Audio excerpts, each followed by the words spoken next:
Hey,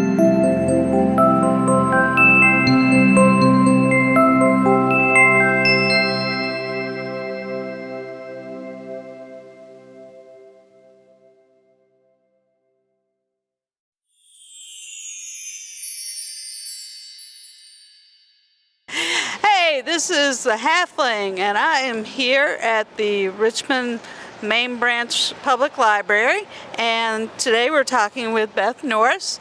She is the organizer of RippleCon, which we will be doing a talk to and answering questions. So Beth, we appreciate you asking us to be here today. We're excited.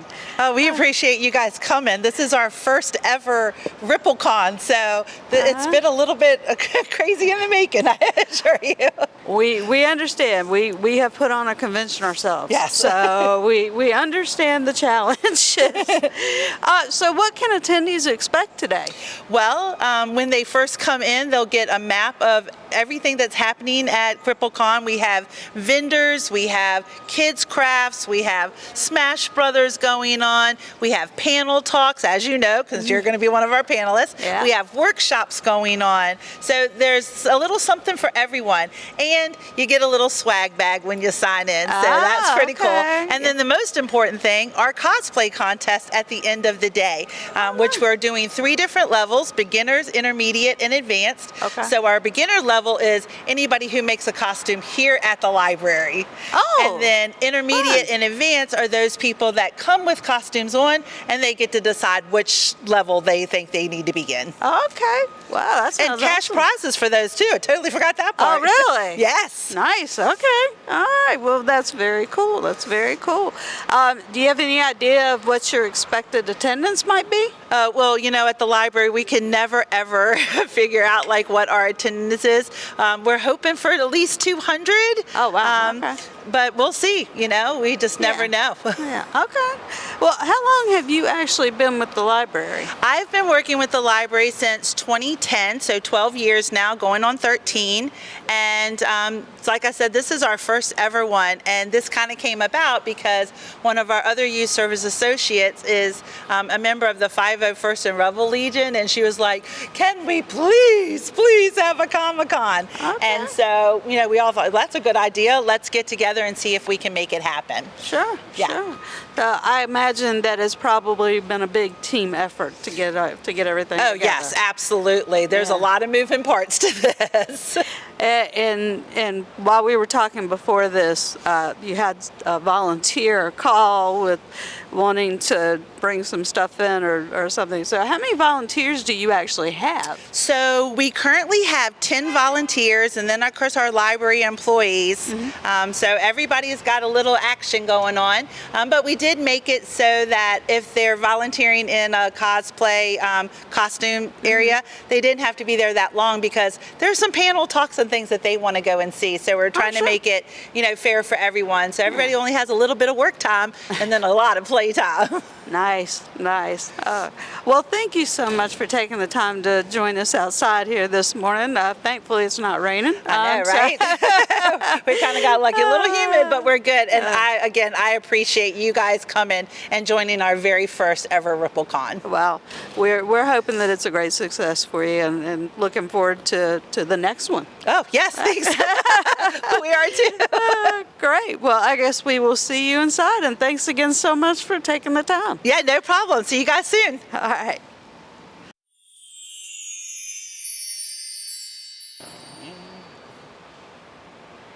Hey, this is the Halfling again, and we are here with another person that we're going to talk to about this convention. And can we have your name? Huang. All right, it's nice to meet you, and we appreciate you taking the time to join us on camera for a minute. We're here at the RippleCon in Richmond, Virginia, and I understand you have a convention yourself that you are here in support of this convention, but also to garner interest in yours. So tell us about your convention. It's Getouei Con. It's Japanese for gateway, and actually on the website when you go to it, I made a 15-minute video, pretty much disclaiming, discussing about it. Okay. a lot of history behind the reason why I organized it. Okay. So it's kind of a personal, sort of a personal journey for you to Yes. get to that point. Now, is that your first convention, or have you had these, or is this your first one, or second, third, or? I've lost count. I've been to conventions since 2013. Currently work at a college and volunteer as a club advisor. And I started with the club when they were going on a trip for the first time to RippleCon. So that's when I was introduced with anime conventions or conventions in general. Okay. Okay. Well, we are anime fans ourselves. We belong to actually anime club here in Richmond, but it's been a while since we've actually been able to meet. Well, tell us a little bit about what is going to happen at your convention. For now, for 2024, it's just up in the air with the planning. Just recently hosted on May 13th, 2023, and it didn't go too well, but we're going to move the event back to July. I have hosted in July since 2019, but the May is just a tester, see how it goes. Okay. Okay. All right. Well, that sounds good. We certainly wish you much success, and we appreciate you taking the time to join us here. What are you specifically doing here at RippleCon today? Coming to show my support with RippleCon. Least I can do for the Richmond Public Library to have given me permission to organize my and host my event at their West End branch at the library. And because this is their first, like I said, just showing my support. And also, it's also a way for some of my anime club members from the college that's going to be attending for the fall semester, be able to get their first experience, and then they can bring some ideas to their meetings as well. And it may be some people from my Getouei Con team get some ideas. Sure, sure.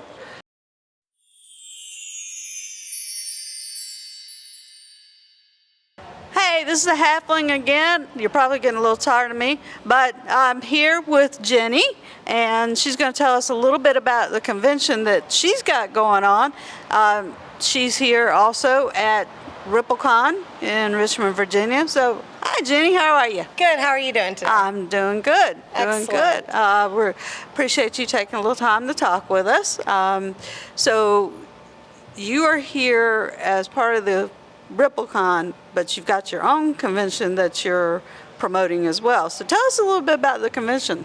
Certainly. ConVivial, this will be our first year running ConVivial. It's going to be in Williamsburg on Martin Luther King weekend in January. It is a nerd-based convention. We are doing very much a huge music-centric kind of a convention with a push on parties and fun. Think of it as a huge slumber party with all of your favorite geek friends with lots of music and good times. That sounds like a blast. So who conceived of this idea? This idea came about, we realized that there was, we used to do a lot of conventions. I have a band that plays at sci-fi conventions. Oh. We've done RippleCon and MarsCon and AwesomeCon and stuff. And we realized that there wasn't really a music-centric convention any longer in this part of Virginia. And as a musician, that was kind of a little annoying for me because I was like, oh, well, I miss doing one in the area that's all about music and getting to see all my other music friends that do conventions. Sure. So I was like, well, wouldn't it be great if we had another convention in the area that was strictly music and fun?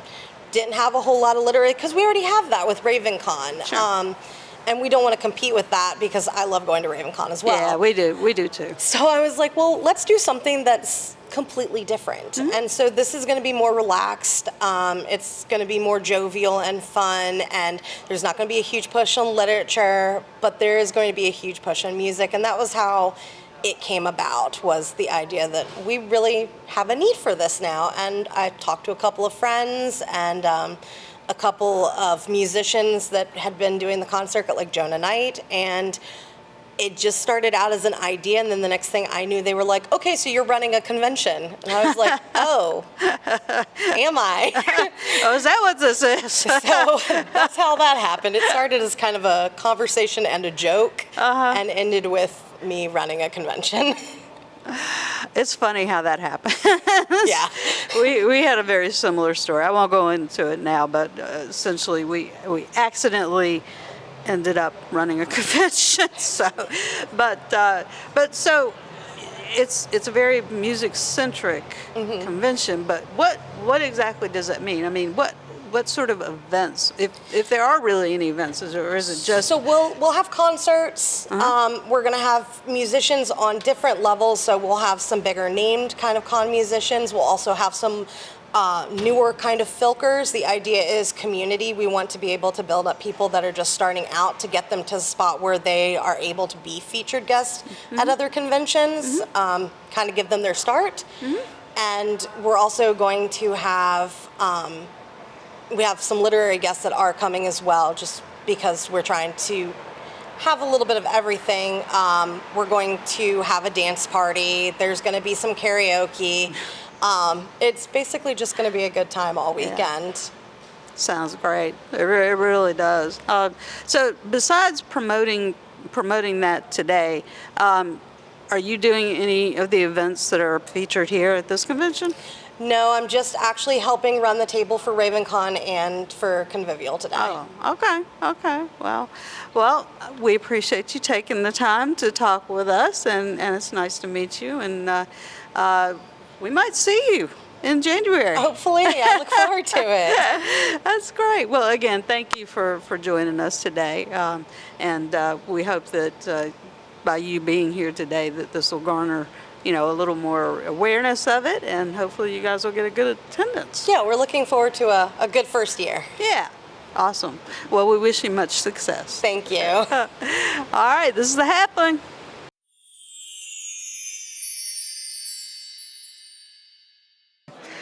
So, I'm here with Josh, and Josh is a podcaster. Podcaster. I'm the director of our film festival, president of our organization, man of many hats. And your podcast is? So the podcast that I host within our network is called Abyss Gazing, which is our horror podcast. And then I also co-host That's High Praise with my friend Micah. It's a Nicolas Cage podcast. I love that. Yeah. I love that. Well, I'll tell you, Josh, one of the things that really kind of attracted us to your Sure. to your booth here, or your table, is your incorporation of pop culture and fandom as part of mental health awareness and mental health treatment. And I can tell you from personal experience, because I play role-playing games, when I was going through a situation this many years ago, and I was talking with a therapist and told her that I was a role player, she said, "Great, keep doing that." So I know that I mean that's just one small aspect, but tell us a little bit more about about that. Sure. So Victims and Villains is a multimedia nonprofit. I've mentioned the two podcasts that I host. We also host a pop culture podcast called Brilliant But Lazy. It's released bi-weekly. And we also have an anime podcast called Animinds. And we produce... we do movie reviews as well. We've dabbled in doing book reviews, comic reviews, simple interviews, very similar to this way, but we are building content and building conversations around mental health through pop culture and how fandoms can teach us how to break the stigma surrounding things like depression, suicide, because at the end of the day, that's what depression makes you feel. We are either the mindset of a victim or the mindset of a villain. There's never really a gray area. So that's kind of where the name comes from. And then we also host our own annual film festival called Horrific Hope that celebrates, talks about mental health and celebrates the best and upcoming voices within the landscape of DIY horror filmmaking. Wow, you are a busy guy. I am, yeah. This organization keeps us busy, but Yeah. we want to be busy because Sure. depression affects so many different people, and so that's why we have so many different podcasts. We cover so many different films, and then film has just been such a passion of mine that has gotten me through some dark times, and so that's the reason why we have the film festival in existence as well. Well, I was reading. I'm a big Stargate fan. Sure. And I every once in a while I read some stuff on Facebook from a Stargate fan group or whatever, and I will never forget, there was one poster that posted about how Stargate SG-1 had gotten him through many dark times, and that it was a comfort to him. And then other people followed up with the same sentiment. So I totally get where you're coming from with that, because I'm sure that's just the tip of the iceberg. It is, and thank you so much for bringing up Stargate SG-1. Not enough people talk about that show, and it's kind of gets overshadowed by Star Trek and Star Wars. My wife and I love Stargate, so. But yeah, that's kind of where it all started. When my wife and I would start attending cons. I would ask people, how did you fall into reading, being a Superman fan or a Spider-Man fan, or why Star Wars, Star Trek, why video games, and a lot of the things where people boil down to escapism, trying to, even the very creation of Superman was given to the public because his creators were going through bullying. And and went through anti-Semitic bullying also that's the reason why we have Superman. Right. Well, we certainly appreciate what you're doing. Thank you, guys. And we also appreciate you taking the time to Of course. talk with us here at RippleCon. And we're hoping that they'll have a RippleCon too. So this is pretty good. Yeah, this is pretty good for a first year. So Yeah. And we wish you continued success. Thank you, absolutely. With everything that you're doing. So, I guess we'll just call that a wrap. Thank you so much. Of course. Thank you guys for having me.